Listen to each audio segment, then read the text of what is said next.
holiday plans, gentlemen? A lot of work. Any holiday plans? And the McClains say they're going back home. Oh, good. Jim Talamonti's been in Chicago for weeks. It's where he lives. It's where he works. And he's been in a courtroom up in Chicago for weeks as well. And he joins us now to give us the latest before they head to their holiday break. Jim, obviously, a lot of people have been watching this from afar. You've been in there, seeing the jury, seeing the defense, seeing the prosecutors. We've now entered this phase of the defense providing their position. What have we heard so far from the defense in this case? Well, just one witness from McClain's team, and that was Steve Selke, a former AT&T executive, who the prosecution didn't call him, and so the defense did, and but I don't know how much he helped their cause. He really didn't. I don't know that he did too much to help, given that a lot of the AT&T stuff is pretty strong. Most of it not through recordings, but through emails. And so there was a lot of strong evidence put in by the government before it rested its case.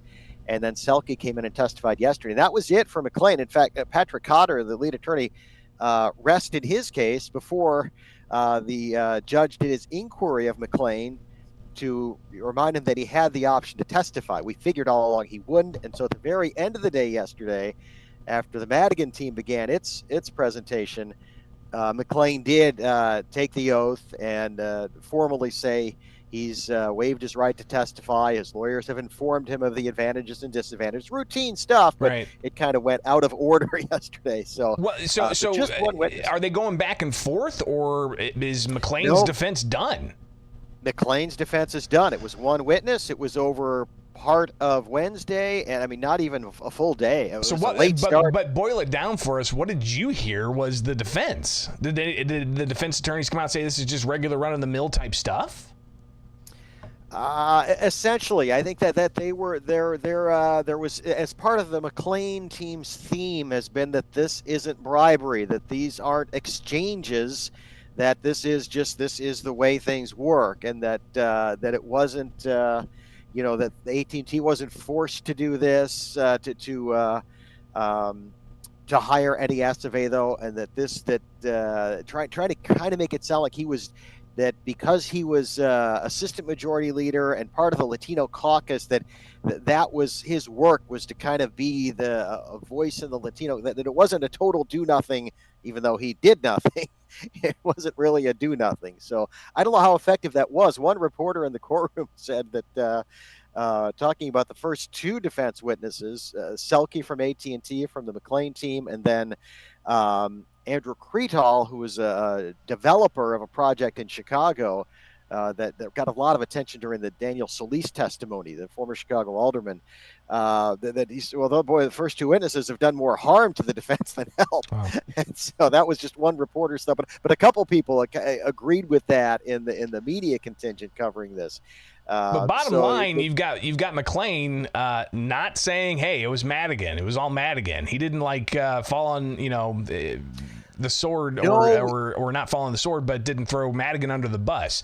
He seems to have more kind of just said, "Hey, this is just run of the mill stuff." And I think a number of us, certainly some of the experts I've talked to who followed a lot of this, thought that might be part of the play, that the Madigan side will say this was McClain acting on his own. The McClain side saying, well, he's just following orders from the boss. But it really hasn't. I wouldn't say they're working together. We've seen almost very little interaction. How close together are they from each other in the courtroom?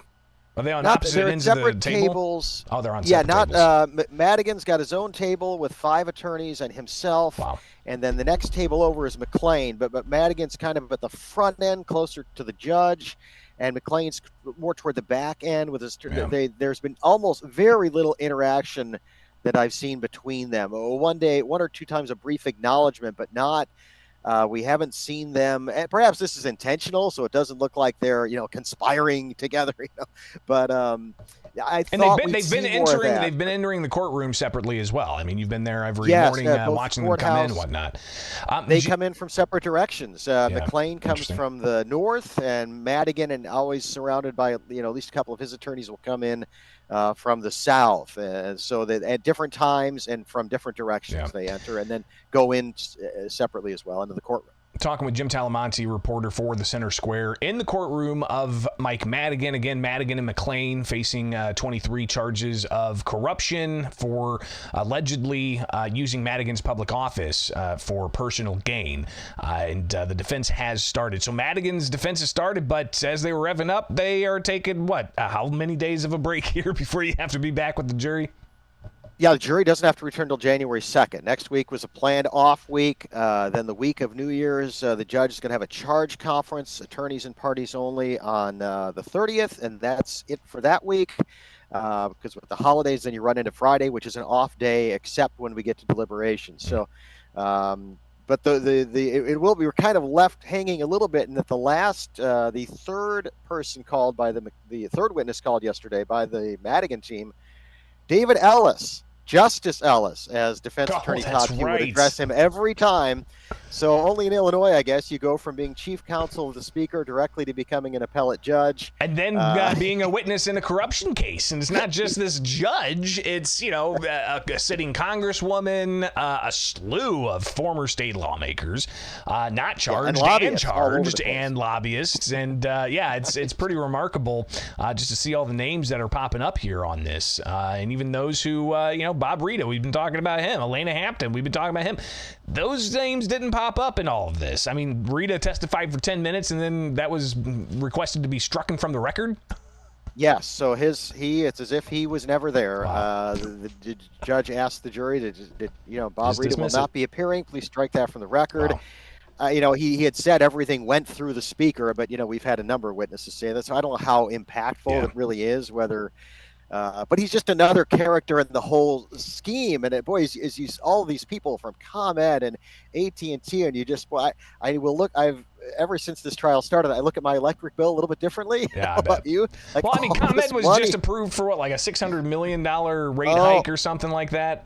It's integral. People understand the inner workings of how legislation impacts you every day. It's not just the taxes you pay. It could very well be the utility rates you pay, cell phone fees you pay, all of that. So Jim Talamonti obviously will be talking more about this because the defense, even though they've started, it could still be some time before the jury gets this, and then we're into the new year and the jury's going to come back and hear more of the defense. So we're still weeks away from possibly seeing this resolved.